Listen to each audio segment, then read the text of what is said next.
বেতন এবং ভাতা বৃদ্ধির মধ্যে দিয়ে মুখ্যমন্ত্রী আসলে ডাক্তারদের মুখ বন্ধ এবং তাদের আন্দোলনকে স্তব্ধ করে চাইছেন বলে অভয়ার বাবা অভিযোগ করেছেন।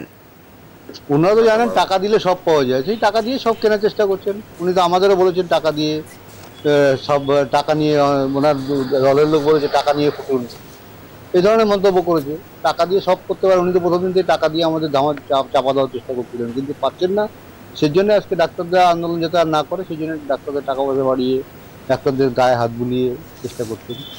না, ডাক্তার তো কোনো রাজনৈতিক দলের প্রশ্রয়ে আন্দোলন করেনি, রাজ্যের নিজেদের ক্ষমতায়। ডাক্তারদের স্ট্যামিনা সম্বন্ধে আমি তো বারবার একটাই কথা বলছি, ডাক্তারদের যে স্ট্যামিনা সম্বন্ধে ওনার আইডিয়া নেই। কারণ আমার তো মেয়ে ডাক্তার ছিল, তো আমি জানতাম ডাক্তারদের কিরকম স্ট্যামিনা।